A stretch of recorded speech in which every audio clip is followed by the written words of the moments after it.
So delighted now to be joined by Maurice Brosnan from the 42.e and hopefully we should have Mark Walsh from the Tuam Herald as well in the next few minutes to look ahead to round three of the Galway Senior Football Championship. Maurice, before we do that, news broke last night that Shane Walsh's transfer to Chemical Crokes has been accepted.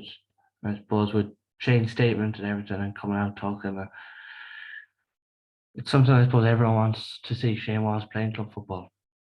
Absolutely, yeah.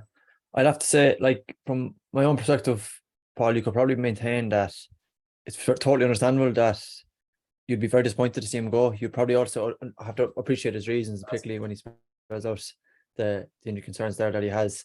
I think Shane was a victim of bad timing, Paul. Like, I think if this had come out a couple of months ago, there probably would no major controversy about it, really. It's just the fact of coming off the back of an All-Ireland final. We have a split season that's been as much discussed nationally at the minute. So the end result of that is that people are looking for things to talk about, and this dominates airwaves and articles, and you've got articles about articles and all that sort of thing. So it becomes a much bigger deal than it probably was, at least to my mind anyway. I think Shane gave his reasons. From his close perspective and just from a Galway perspective, you'd be very disappointed. Like, you would, I'm sure the two of you would be the same. I can remember, the crowd literally flocking effectively just to see Shane Walsh. So, like, it's disappointing to see him go. Hopefully we see him back in Galway at some point soon, but you can totally appreciate what he'd want to do it as well. Yeah, and I suppose, Mark, there is obviously, you can just imagine Clicker and Clonberne can be somewhat disappointed, but one of their star players does go in the end. Yeah, yeah. Well, Shane is I was on his club mate of my own, but it is disappointing. Like, he's probably the second most talented player or second best player in the country after, I suppose, David Clifford. And as Mark was saying, people would just pay money to go and see him play, and to have him in your intermediate championship, to go into Tuam Stadium on a Saturday evening or Sunday evening to see him play. It's always a pleasure. But there's a good crop of young lads coming through in Clonberne, which they proved themselves against Headford. They did a point to prove, and they won the game. So best luck, and he'll come back to Clonberne in the coming years when his course finishes. I think he used to do 4 more years in Dublin, and so I think he'll be lining up, possibly could get a game at Kilmacud next weekend. I think they're playing Templeogue, Sin Street on Sunday week. But I'm just glad the transfer's actually gone through, because it just probably dragged out for too long, really. Like, and he's an amateur player at the end of the day. He shouldn't really have to answer himself to the national media and anyone else, really. It's his choice, it's his life. So that's how I see it. Yeah, I wish him best of luck with the transfer. And the scary thing there, Morris, for everyone is probably, and it's what everyone's going to be keeping their eye on, like Paul Mannion and Shane Walsh in the one forward line at club level. Yeah, it's frightening, it really, isn't it? Like, you think back on, I was in an Ireland club final last year. I thought Kilmacud were unlucky to lose that game against Kilcoo. Paul Mannion wasn't even playing that day. I know you're going to add, on top of him coming back, you're going to add Shane Walsh that as well. Like, it's the prospect of it is, in one sense, it's kind of exciting to see how the two would team up. In another sense, then it's, this is the super club argument that a lot of people will have reluctance to see. So from a football sense, like, there's even pros and cons with that. That's why it's not necessarily a simple conversation, really. I just one thing I would add as well is that like the second one Mark is saying there, I think it's put to bed now. Like, I really hope we're not still talking about the Shane Walsh transfer and people aren't flooding to going overboard with coverage of these early championship games. Like, these transfers have happened a lot over the last while. I hope that we can kind of put it to bed a small bit now. And Mark, just looking ahead to the championship this weekend, it's safe to say, like, when you're even looking at Group A, Corofin, Moycullen, Salthill, Montpellier, and then even the teams that have lost 2 games, they're looking to keep their championship hopes alive. I suppose teams that have lost 2 games to try and finish as one of those best third places. So it's really beginning to take shape now in the senior championship this weekend. Yeah, Paul. Yes, it's the midway point now. So there's actually some really great games. It's hard to call a lot of them. Nearly all of them you could make a case for either team. This evening, Milltown, Carter and Tuam, like, that's really exciting fixture for both sets of squads and supporters, because you've played the Friday evening, you have the weekend off afterwards, and it's in Tuam, should draw a good crowd. Then the Stars, then they have to go to Gerard. That's another good game. Like, Gerard have lost the first 2 games to Moycullen and Corofin, like, but you know, if they'd gotten Anton out of those games, it would be a massive bonus. But they'd have targeted this game against Tuam to set them up for their last 2 games. You know, I suppose to give themselves a push to maybe get to quarter final. And you'd have to probably still fancy Tuam in that game, but that's another really good game. And then, as you mentioned, Corofin, Moycullen tomorrow evening. You have Salthill and Montbellew Sunday evening in Tuam. That's a really, really game you'd have to look forward to, if only for the sideline battle alone, John O'Mahony and Daly. So, yeah, there's some really great games. Like, and there's no football or no machine on TV at the moment. So, if anyone is looking for a game to go to, they should be going. There's plenty of them there to go to. And like Maurice, 2 teams really, you could say that have to win this weekend to keep the championship close to the line. Uachtar lost their first two really tough fixtures at the start for them. Corofin, Moycullen, and down as well. Like lost to Montbellew first and then Salthill. So like if either of those sides lose this weekend, ultimately they'll be gone out of the championship. There will be, yeah. I kind of look at this weekend as nearly a momentum weekend for a lot of teams. Like I definitely think in that, other than that Group C, you know, that could go topsy-turvy. Like that's kind of definitely the most competitive group, just looking on paper here. But I definitely think we could see that Group A split up a small bit. I've seen a good bit of Uachtar now this year. I was in at that Corofin game, and like I think it's a dogged game plan, but it's a game plan with a ceiling. Like I would be very interested. I might take a stroll into that game tonight. I'd be very interested to see how they set up tonight. You know, I can even remember just being in at that Corofin game and, you know, seeing Daly come off, like playing as a low man forward, but, you know, a very contained, very and he, you know, the frustration was evident. Let's say that, like he very clearly, and I kind of appreciate why, to be honest. Like I can, but then, you know, you turn around the flip side and look at what Corofin did a week later or 2 weeks later, and you can see why Uachtar set up that way. So I'd be curious to see how that game would fall out. I think definitely for a team like Uachtar, there's a lot more on the line. The other, like, you know, two you were mentioning there, Salthill. Even if Salthill lose that game, I still think they'd fancy themselves to win their next 2 games. So I think from a momentum perspective, it's not a big. You got a cracking like Western Derby there with Spilling Little more, but even still, like I think both those teams are looking down rather than up, to be honest. So maybe it's a good chance to get off the mark and get a bit of momentum. But even still, I think for teams like that, given the nature of the groups with 5 games, I wouldn't say there's only, you know, you might pick 2 or 3 who really their seasons on the line this weekend, and the rest of them, it's a good chance to get off the mark or a good chance to build some momentum, but they wouldn't be writing off their chances either way. If we look at the Tuam Uachtar game, first predicting those games, Mark,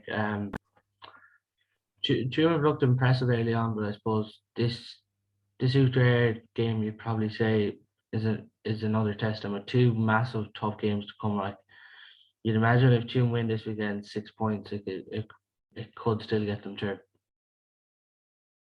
Yeah, they had the first Letchermore and then Spiddle, so they were games obviously they were expecting to win. They won by double scores against Spiddle.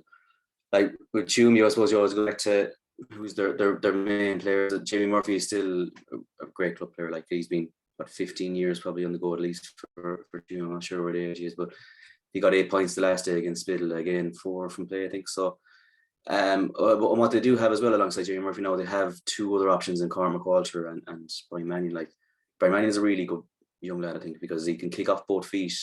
He's strong. He seems to be able to win his own ball. Cormac Walter has a bit of height. So if, you know, Jamie Murphy kicks over the frees and Mannion and McWalter can you know, contribute a couple of points in play, we would fancy him to be able to. They've kind of gone with a new kind of midfield pairing this year. Kevin Reedy's gone with Gary Donnell and young Darren McWalter. I think he's Cormac's brother. Like Paul Collins can't make his team. Paul Collins is another really solid club player. So that I suppose the midfield battle would be interesting because you'd probably have the 2 Tierneys and then Matthew going up against them. Whoever gets on top there, we'll get a bit of momentum from that, you'd imagine. Who do you think could come out on top there, Maurice? I'd give Tuam a nod. I think I you know, not that, I wouldn't be critical of by any stretch of imagination of the way Alan Murphy is setting up Uachtar, but I just think if, you know, you're a sitting target, if you're going to set up with, you know, effectively trying to contain the break and counter attack, you know, you can hear the screams from the sideline, the high and wide. They're still backbone by a lot of that intermediate team, like Sveddy O'Sullivan. So I definitely think, you know, the only threat, and a considerable threat, obviously, when you're playing against Uachtar, is you just can't concede frees. Like you can't, because Matthews is so reliable that you really can't concede frees. So, but if Tuam do that, I would probably give him enough, to be honest. The most exciting game then in that group over the weekend, Corofin, Moycullen, in Tuam Stadium tomorrow evening. Expected to draw probably a huge crowd into that one. like Meg, it's an interesting one. Moycullen have been patchy. And I suppose winning that county title, they didn't face Corofin that year when they did win it. So it's kind of you feel like it's a point to prove for these Moycullen players this weekend. Yeah, hugely, Paul. Yeah, in 2020, the Montpellier knocked out Corofin, and then last year Montpellier beat Corofin, and Montpellier beat Moycullen in the semi-final. So they haven't played each other, which I suppose makes the game even more mouth-watering. It's a real test for Moycullen. Like some people will say like that it was Montpellier to stop Corofin doing the 8 in a row in 2020. So Moycullen really could do with, I suppose, a win over Corofin. But like Peter Cook, they're back now. He was kicked 5 points in the first game. He's such a lovely, classy kicker of a ball. Like he's a really good player to have back there. I'll be looking at the matchups there. I think they're very interesting. Like, I mean, who's going to go on Desi Keneally with the Gavin Burke on him? You've Paul Kelly and Owen Gallagher. Malloy McHugh, you'd imagine, will match up with them. And then Sean Kelly, is he going to mark Marin Farrer? Will he mark Dylan Canny? Neil Mulcahy's another very good man marker. You could take one of them too. There's lots of different variables in it, like they're both going in unbeaten. You'd imagine they'll both still probably come out of the group, even whatever happens tomorrow evening. It's a big test, I suppose, for Kevin Johnson. It's his biggest game since he took over the job. And obviously he'd be targeting a win. Corofin, like the last day, they seem to have set up Tony Gill in a more advanced position. He got 6 points in the last game.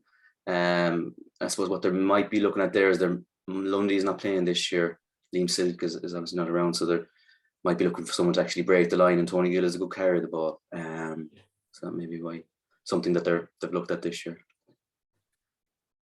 And I suppose, Maurice, like for Corofin, they haven't won a county title in 2 years, but they're building again nicely. Some serious young footballers coming through. Mike mentioned Tony Gill there, trying to like Dylan Brady and Brian Cogger with that as well. And I suppose a player like Ian Burke back into the fold as well this year. Yeah, as I mentioned, I was at a Dutard game. He came on in the second half there, looked fairly lively. I'd be curious, go back to Mark's point about matchups. I'd be interested to see what Moycullen do with someone like Gary Sice. Like, I wonder, that I think that particularly given his form for the last 2 years, like the last 2 games, like I just think he's been in really impressive form. So I wonder, even you've got someone like Aidan Claffey there. I wonder could you send someone like him after him, from a Moycullen perspective. I do think like the allure of the Galway Championship and our selling point right now are games like this. Like if you're for my own job, I was doing some previewing of the other championships this weekend, and you're looking at, you're trying to sell some of these games like down in Cork, for example, and you're trying to sell on kind of players who you might see in the next year or two at intercounty standard. And then you look at a game like this, and you've got, proven intercounty quality players, like these guys who have done it on the highest level, and they're here on your doorstep. Like you could, Ian Burke as an All-Star winner, Peter Cook is absolutely proven intercounty player, and you get both of them on your doorstep there. That's our selling point, or should be anyway, our selling point for the Galway Club Championship. Like the fact that you've got these players, and whatever about the ramifications, you could see one, in a lot of sense, maybe some people would like to see both back involved in Galway at some point soon. But definitely just to see a guy like Peter Cook, like this, the point that he kicked, I'm sure both of these saw him per se, coming down the left sideline on his right foot. Like this guy's just a classy baller, and a guy like that is on your doorstep, on top of all the names that we all know and love as well. I just think it's these are the sort of games that I'm delighted to see a game like this is being streamed. Again, you look across the board, like lads, we've got knockout stages in some other club championships this weekend, and they're not streaming any games. And the fact you're spoiled for choice, you've got the 2 big games in Galway are both being streamed this weekend, again, is deserve a lot of credit for that. And Mars, who do you think needs to win this one more? Moycullen, I think. I take Mark's point too about this being a big test for Kevin and his manager, but just in terms of whatever you want to call it, I think their form has been patchy, really, and I think this would be a real statement win for Don, for Moycullen, for those players as well, that we're proven at this level. I think this group is like, it's a weird group, really, in that you could, particularly after this weekend, you could see a real separation, kind of top and bottom. Already you've kind of got the undefeated teams and the teams without any wins. So but definitely from Moycullen's perspective, I think that Corofin, I would imagine, would be able to recover a lot quicker than Moycullen would. But I just think what it would do in terms of confidence, and also maybe slightly selfishly, what it would do for the club championship, I think would really throw a cat amongst pigeons to get a team like Moycullen. I think there seems to be, I don't know about you lads, there seems to be a bit of, a narrative that we're all getting ready for a county final between Corofin and Montpellier, and that's kind of a lot of conversation. And then you see the form of other teams, and I just think it would do a lot of good to see a bit more evidence for the argument that it's more competitive than maybe, or at least it is as competitive as I would argue. It's a good point Maurice makes there, because there is a lot of narratives about Corofin Montpellier already meeting in a county final. Yeah, yeah, there would be, yeah, and the fact that Corofin will be looking for revenge from the last 2 years from Montpellier. Like, Moycullen should be, if that is the narrative, Moycullen should be, they should be pinned that to the dressing room all the time. That is a motivational speech alone there for Don Kennedy. I think Moycullen have a really good solid core of really good club players. Like Owen Gallagher has been class the last couple of seasons. In 2020 he came in, and for me he was their best player. He's the reason I think that they won that county title in 2020. He was breaking the line every time he got the ball. So as again, I go back to the matchup, I would love to see who's going to mark him. Like, that is going to be a really, really key battle. Maurice made a good point about the form being patchy. Like, they came with a burst in the third quarter, the last day against Super at level at halftime. So that's what won them the game. Like, and against Spiddle, it was a tight enough type of battle, like they won by 3 points. So are they saving themselves, priming themselves for these last couple of games, the Corofin and Tune to come up? A lot will tell. I think Maurice is probably right as well. It doesn't mean more to Moycullen to win. I think Corofin are so seasoned, they lose, they'll be able to get themselves back in the horse, you'd imagine, again. You see Moycullen winning this weekend, Mark? No, I'm going to go Corofin on that one. Go Corofin. Maurice, you just touched there in the earlier on in the other game between Spiddle and Letchermore. Like, as you talked there, a bit of a derby, but like, it's massive for either side to ultimately try and avoid a relegation scrap. And I think just get off the mark. It'd be very interesting to see how both these things move on from what you would have to say was fairly disappointing results last time out. And an 8-point loss is still fairly considerable. And then you look at what Corofin did as well. And I just think that if there is any psychological damage from that would linger. But like, I think that game could be a cracker. Like, I do think this, talk about skin teeth flying like that game could really go to where I think for both teams. Just again, going back to my point earlier, like the idea of the momentum that you could build. I think a win over, if you're talking about kickstarting your season, there's nothing better you could do than get a win over your near rivals. So for both teams, it's probably, in terms of, I do kind of maintain that both, if you're being honest, they're looking down rather than looking up. But both of those teams, in terms of what it could do for their season, this is, I suppose there's a lot more on the line maybe in that sense. Spiddle have really been hampered by injuries this year, Mark. Like, was that the hurling game last week when they played Turlockmore?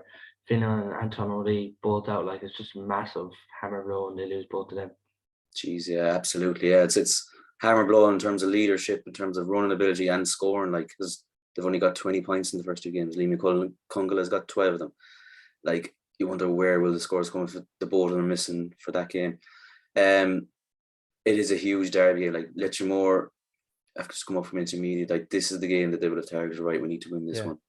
Huge game. Like, it's a nearly season defining. It really, with the terms of the group being so top heavy. Like, and that could be one of the games of the weekend. Really, like, obviously, look, they'll be relying on the Showigs up front, Letchermore, to get them their scores, and Sean Annie to keep it tight at the back, because they've got a bit of a trounce in the last game, which can happen, obviously. But how they react to that Corofin defeat as well, isn't it? Sorry? How they react to the Corofin defeat, like, huge, yeah, huge. I think you mentioned the hurling, like that's difficult to do. Like 5 weeks in a row, this to be playing, Monavea, Abbey and Abbey Knockmoy over the years have been doing it and doing it quite well. It's not easy to come back every week and switch from one to the other. You have to give them great credit for doing that. The likes of, the O'Lees and there's because there's a good lot of them doing it. Yeah, it'll be a really good game.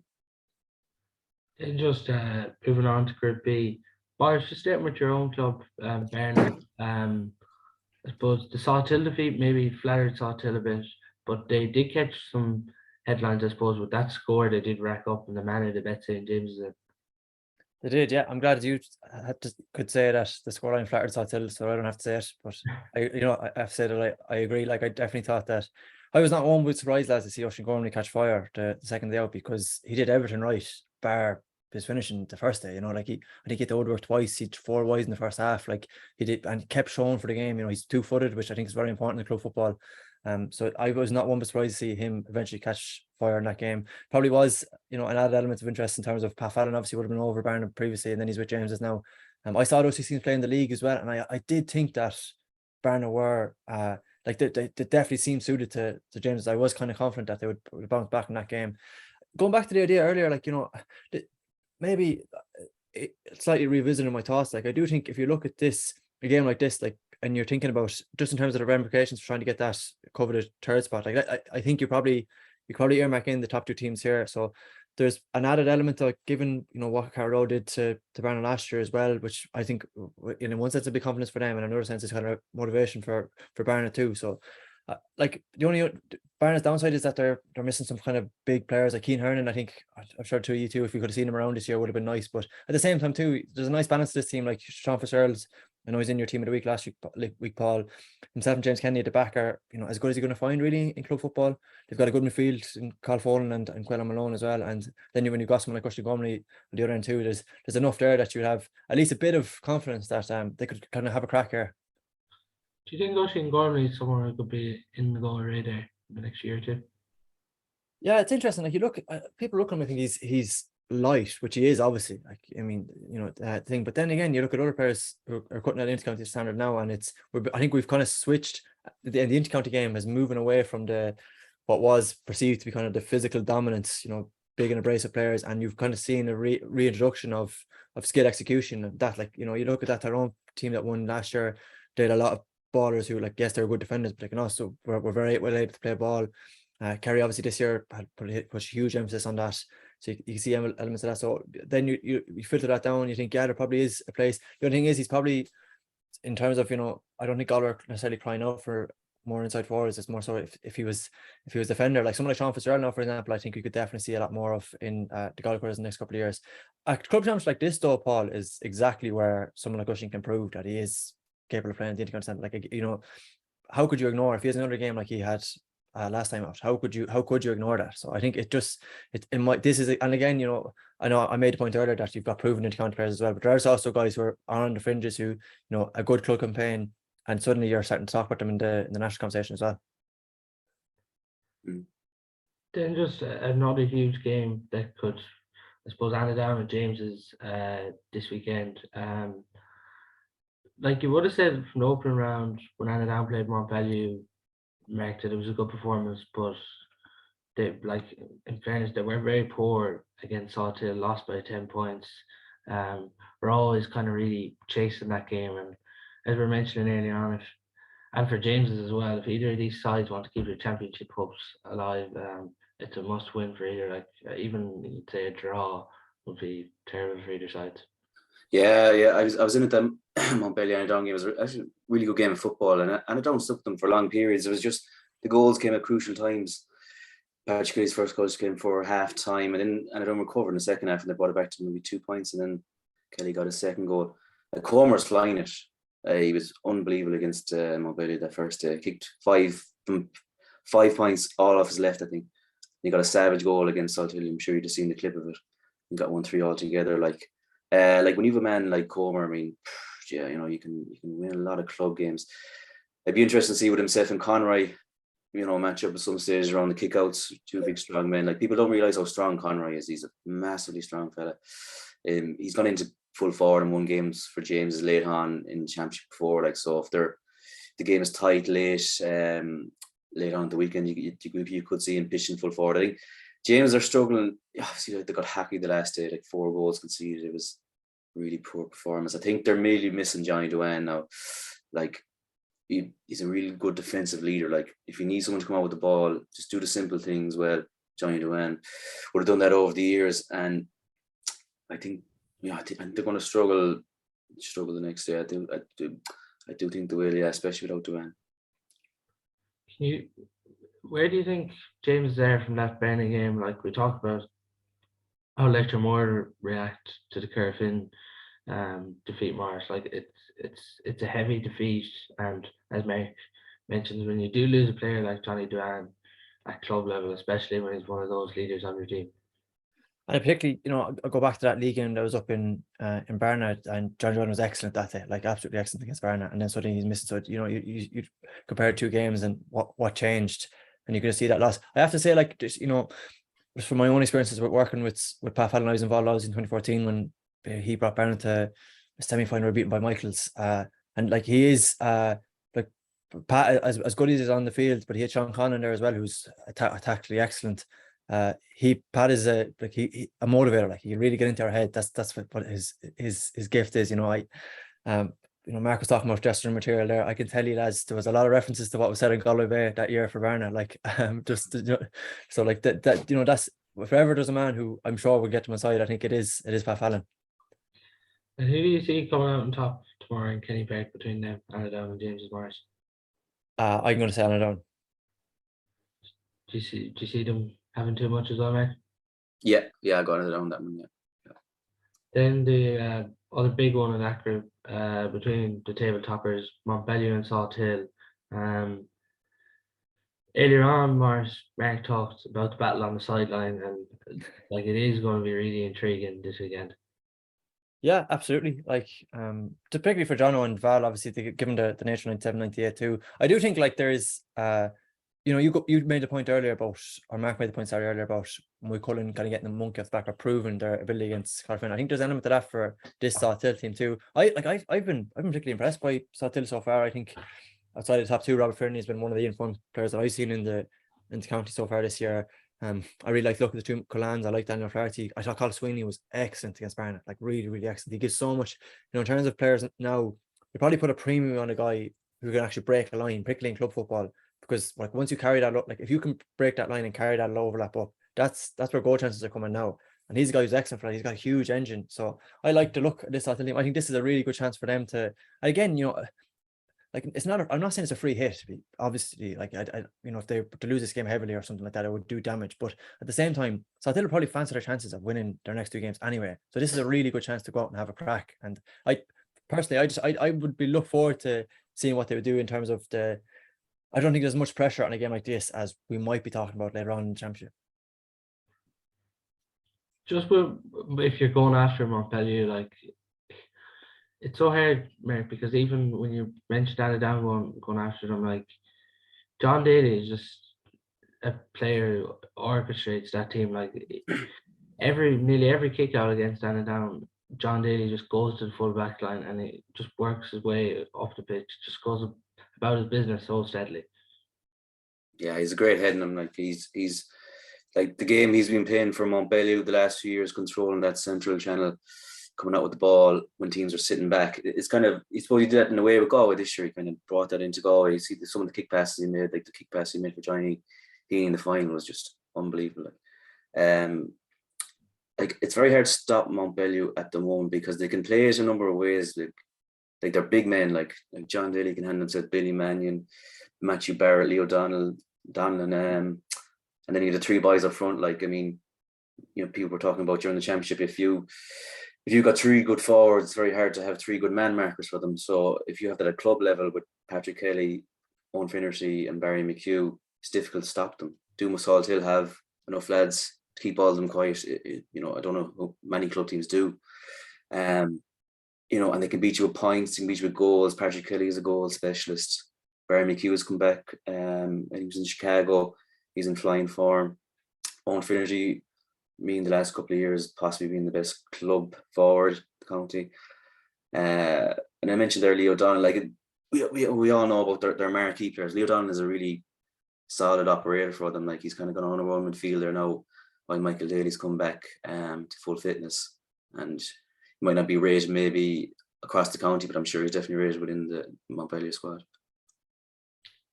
It really is that, Maurice, isn't it? Like, Patrick Kelly, Barry McHugh, Owen Finnerty. Like, if you keep one of them quiet, it's just the ability of another one of them to pop up.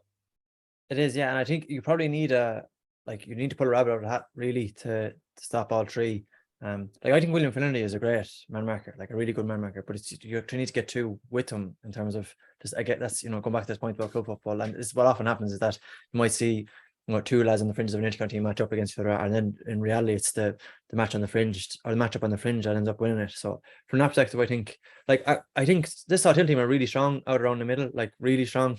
John Maher is another player who I personally, lads, I'd like to see him get a run to FPD League. Like again, another guy who a position that Galway are probably in need of, and a guy who's doing a lot of damage in the middle of the park. So, but it is again, it's about tying up those three big players. And from a Salthill perspective, I still think you like it's nearly a chance to railroad your system. Like you could have a look and see kind of hold up against like arguably the best team in the country, the county. Sorry. Yeah, but man reckon wise there, William Finnerty and Owen McFadden have been there, but Darrell Armstrong is someone who played that sweeper role really well against Sandown.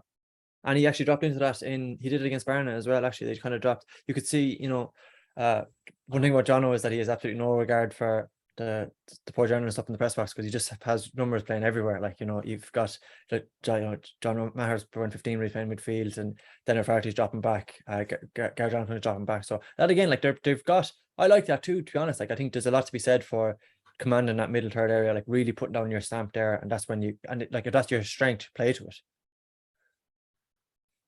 And so far, Mark, like they have been really been the big underachievers so far. Not so far, but like in the last few years, Salthill have been a Galway senior football. But so far, like the manner in their 2 victories have been impressive. But like as we mentioned, this is another huge step up. Yeah. Like you'd look at Salthill over the last years and said, "Geez, there's great talent there." Like Tom O'Cullen, Rob Finnerty, Maher, they've all played underage. Daniel Flaherty, under 17, under 20. You could just say, you'd be thinking, like if you get a real good manager, strong personality in there, they could really make a difference to them. And if you're not going to play club football for John O'Mahony, business playing club football, really. Like. So I'm not sure how much coaching John is doing. There's a lot of the talk about the backroom teams, like the Mayo position, not the stars of the backrooms that all the candidates got together. He's like Finian Hanley and Sean Armstrong there with him as well. So you get Des Sheeran, another good coach. So they have a really impressive kind of lineup there. Like what they've done with Rob Finnerty, like bringing him out around midfield, centre forward, like. But Rob Finnerty is actually a good kick passer of the ball, and obviously we know he can score. Mightn't have great pace, but like a club level, having him out around there as an extra presence, like especially against Montbellew, will be interesting. Like you wonder who he match up, but will he go and try and occupy John Daly, or what's going to happen there? Will he stay around midfield? Like talked about Montbellew having big men. Some of them have a few big men too. Like Finnerty is a big lad. John Maher, obviously, but Maurice mentioned, Daniel Flaherty, Gareth Armstrong, that you mentioned as well. This is actually the game I'm looking forward to most, actually, over the weekend, to be honest. Just this local venue. I just even more so than my Moycullen Corofin game. I just really want to see what Salthill can bring to us. It's just with that though, Maurice, when you think of the matchups, and one thing Montbellew have is fast, aggressive backs like James Foley, Mark Mannion, then we've already mentioned John Daly and Billy Mannion as well. Like they just have those kind of small, quick, aggressive defenders. Which I think is vital in terms of the way they play. There's not, even in club football, and try to you the same, there's not many teams who can afford to leave 3 or 4 up when you have like aggressive front foot defenders and players who could probably hold their own one-on-one, and it gives you that freedom. Like you have the leeway to play the way that they do. So I also just think there's a lot to be said in what Mark is talking about there. I think is really important in terms of if you're looking at this game tactically, and like whether it be Finnerty or John Daly, like an accurate kick pass or the ball. If particularly when we're talking about the quality of on the inside line, probably definitely for Montbellew, but arguably for both teams, if you can cut that out, it's like the idea that it's about a man marker's job. Cut that out at source. Like you need to. That's what it's whoever goes after. If Finnerty's out around the midfield, someone needs to go after him, because if he's when he head up and as accurate as he has, if he's kicking the ball in, a one hop in front of Cullen, it's over. Like you're not the same thing. And the same is true, by the way, for any of if Owen Finnerty is getting the ball one hop in front, it doesn't matter how tight William Finnerty is, and I'm sure he'll be right up behind him. But if you can cut that out of source, I think that's the main battle. So I kind of agree with Mark there. I'd be really curious to see, like it's the one thing that is particularly interesting about that is that you've arguably got the 2 best kick passes in terms of inside ball delivery, and they could be facing up against each other. Like if you got Daly against Finnerty at some point in the game, I think that would be particularly interesting for this. So I agree. I think this is the game I'm most looking forward to. I can't wait to see it. It's a huge matchup to look forward to. Maurice, do you still think Montbellew just experienced everything telling in? Yeah, it's kind of a boring cop-out answer. Paul. But yeah, while they keep winning, you can't write them off. So yeah, I still think that they still are just a slight step ahead. Yeah. Are you along the same lines, mate? Yeah, I go Montpellier. Yeah, like I think they're out to. No team has retained Frank Fox, Bar Corofin since Tuam in '89, so that's what they want to do this year. Whether they'll do it or not, I don't know, but I think they'll win on Sunday evening. Yeah. Then just moving on to Group C, it's nearly a lottery in some of these games, because what we're having in this group, Frank, is one team beats another team, and then that other team who's lost wins the second round. Like it's just kind of that, I suppose, narrative along the group. Yeah, like when the draw was made for that group, you could have probably thrown a blanket over the 6 teams, and every team would have fancied themselves on separate weekends. Milltown have kind of booked that trend in terms of they've won the first 2 games. If they win this evening, they're kind of out in front, like 6 points. They seem to be the goal kings now. Like Michael Martin has got 4 goals in the first 2 games, 4-9 altogether. Like Milltown keep proving everyone wrong. Like he keeps thinking, they have an older core of players, obviously, like the Blakes and the Brennans, but like they're still playing well. Cahill, captain, you've Sean, Kieran, all really good club players. Damien Brennan, midfield, good player. They've brought through a couple of young lads too, as well as giving them a real pep, I suppose. Owen Mannion inside, Jack Curran, offering them a bit of, a bit of attacking ability from the half back line. And then, as I mentioned, Michael Martin, like he's 32, going on 33, still a really good club forward, excellent club forward. And I don't think they scored from play in terms of points in their last game against Michaels. I'm not sure if I'm right in that, but they got, it was 3 goals they got, were all from play, obviously. Like, so, that game this evening, sorry, go ahead. Even that game against Michaels, like Jeremy Blake coming on at the end of the game to catch Mark to secure the game, like it's yeah. They love that. The Milltown lads love that. Like Jeremy coming on, and he got married a few weeks ago. Like, so you'd have. It's great to have 4 brothers, in the same team that are still playing there together. It's rare you'd have 3, but then you'd have 4. They love the football down in Milltown. They absolutely love it. And like let's not forget, like they made the semi-final last year. Like, so they win the season, and I think they will win. They're going to make the quarterfinal, basically, I'd imagine. Yeah, that Carrick-Strachan game, an important one for Carrick-Strachan, Maurice.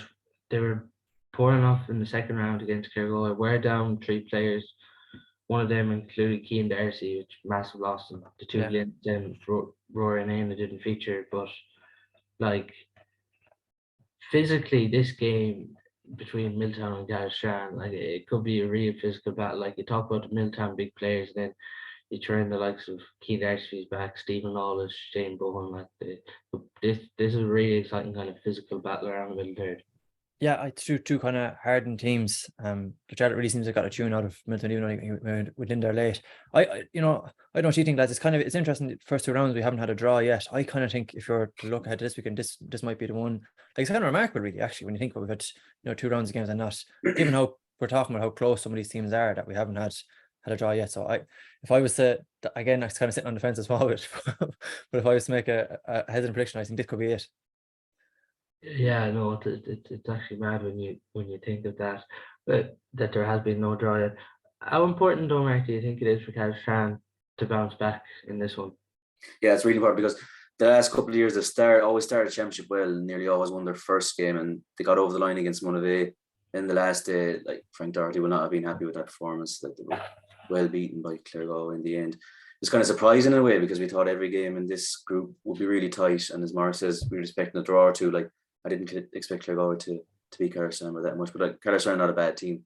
Doesn't make them a bad team. As you said, they have a good mix of big lads in Cian Darcy and Bowen. Then lads can play football, like Johnny McGrath. He's a really good defender. He can defend well, and he can actually carry the ball well. And as well, you have Oisin O'Brien up front. He's back from Meath the last couple of seasons. He can kick off points off both feet. Ronan Keneally is another decent inside forward. Alan Morris got the goal against Monaghan. Like, Carrick-Strachan will definitely fancy themselves. Like, there's no doubt about it. I think if they could win this evening, it'd give them a real pep in their step, because it would prove to themselves that we can not just get ourselves up for one game. We can do it, 2 or 3 weeks later again, we can still do it. So I think it's more important for Carlstown probably to win this evening. Another game as well in that group, Claregalway and Monavea Abbey. Bar, safe to say, Conor Flaherty at the edge of the square, obviously Galway panelist as goalkeeper. Like, he has really revitalised Claregalway. He has, yeah.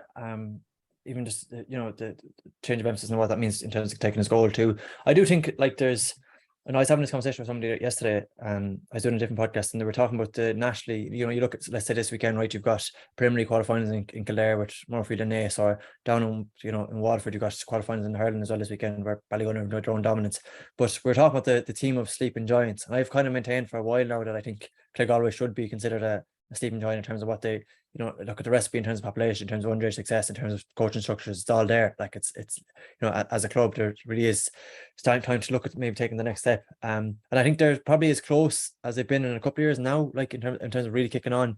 Mark Rowan obviously looks like injury troubles aside, looks like he'll be back into it. I was played with Danny Cummins lads when I was out in Australia. Like this guy, in terms of what we've all seen what he can do in town club scene previously, but a guy like that back and see Nathan Granger is a guy who I really, really like. And then on top of that, then you're throwing Conor. Like the only thing now is, as I'm sure has been much publicised, Conor Flaherty's his schedule is busy now. Like he's at it, and hopefully he can maintain that.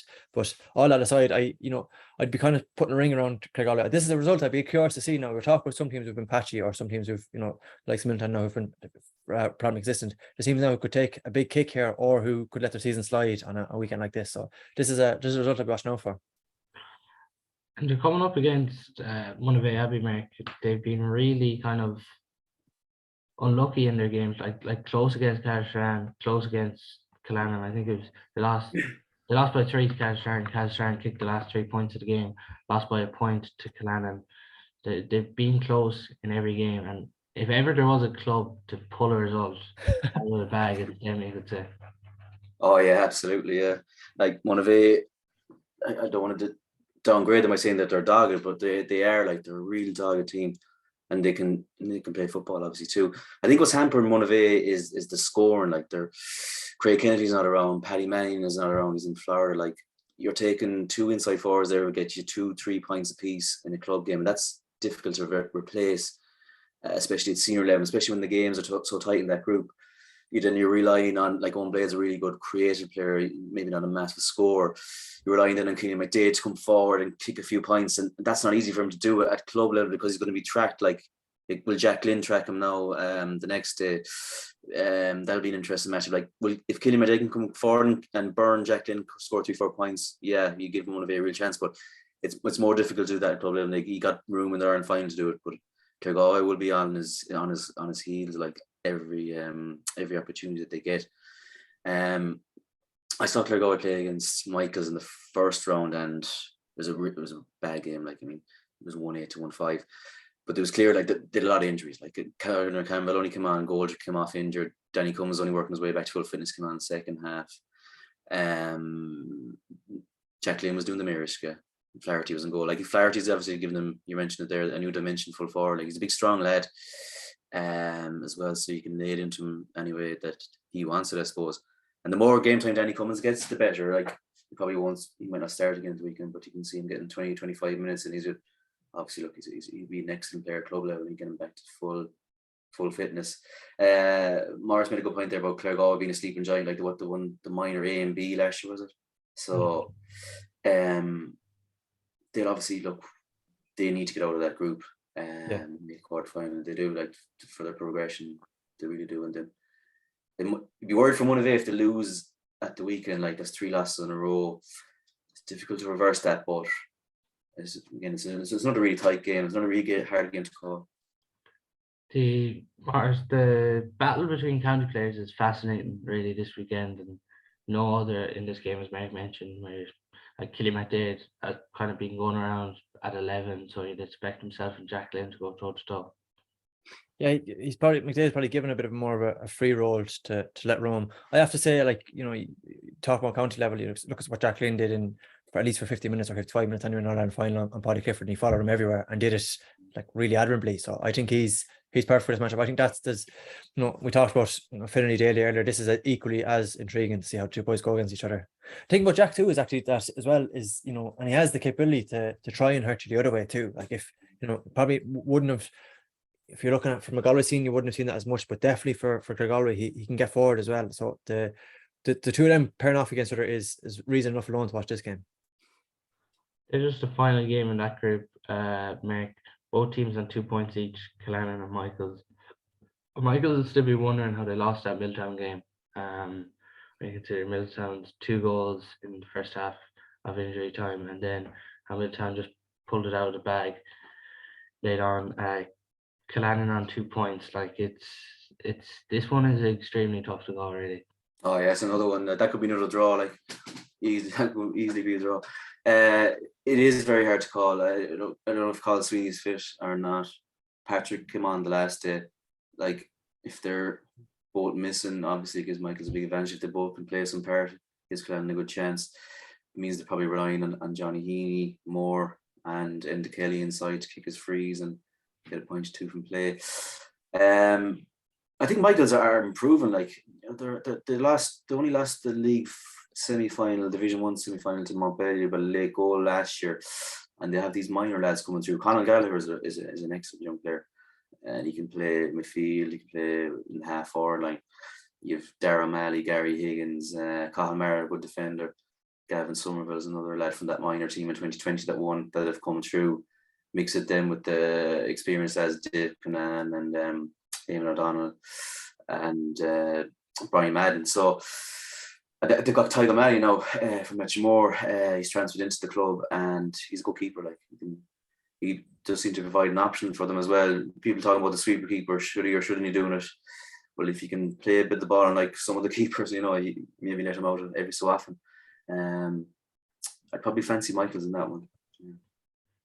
Brannigan back as well, even Brannigan more. Massive, yeah. It's huge, like for them this weekend.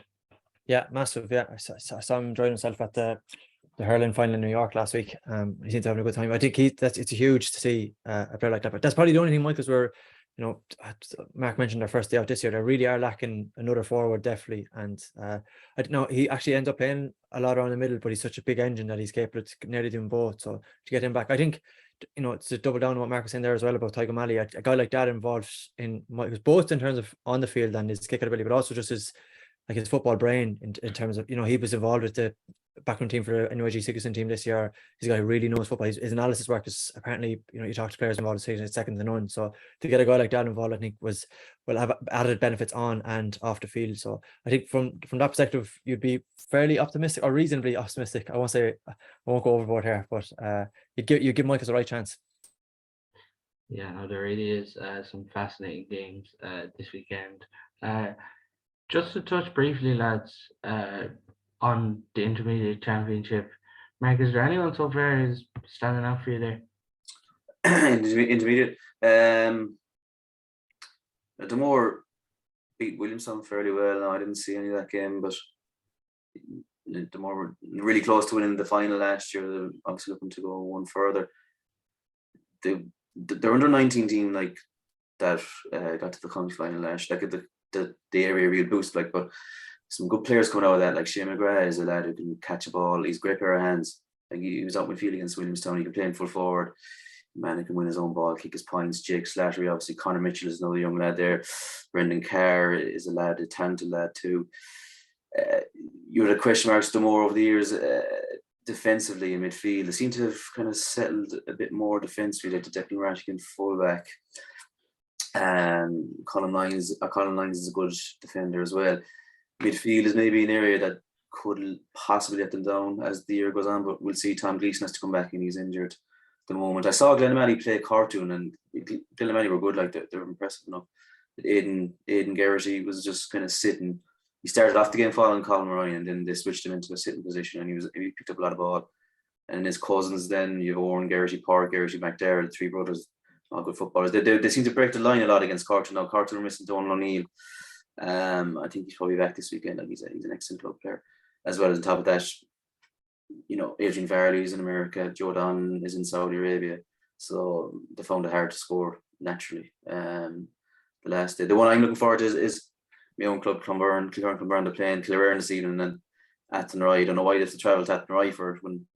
But anyway, that's another story. That Killearn have to win that game because they lost the first game to Aaron, and then Clonberne, if they win, they're almost in the quarterfinal. You could say they have 2 wins and 2. Like the two clubs are joined together in under 19 for Kilburn, Clonberne, Killearn, and KCK. And you'd have lads coming up against each other. They played, won a County B, or sorry, a Northboard B title last year, and they beat Kilkenny in the final. Like Ian Dunhu there for Killearn is an excellent defender. He's a lad who could easily play for Galway, I'd say, in the years to come. In Clonberne have young lads like Sean Fahey and David Dunleavy, Damon Dunleavy's cousin, good defender. Johnny Ryan was really good the last day. Conor Abbott, Fiachna McEntee solid and goal. As a game, obviously, look, I'm going to it, so that's the game I'm looking forward to of the intermediate over the weekend. Anyway. Anyone standing out for you in intermediate, Marsh? I saw Glenmarie too in the league actually, and just on top of that, they look fit. Like they look really fit, which is a lot to be said for. Going back to my point where I started the conversation we started earlier today about wanting to park this Clonberne thing. I think it would just be absolutely classic that they go on a run now and it continues to attract national media, and people start buying into this narrative that in Jim Walsh's absence, that's the response to that. So I could just kind of see it written in the stars that the scope for that. Yeah, no, the Brannocks Brennan's game will be a good game actually. So that's on. I think that's this evening as well. Yeah, slow, I think. Yeah, Brannocks are a good side. Like they'll be looking for a bit of revenge there. Yeah, no, there definitely is some good games in the intermediate as well this weekend. That's all on our show for today. Thanks, Billy, for your time, lads. Thanks, lads. Cheers, Paul. Cheers, Mark.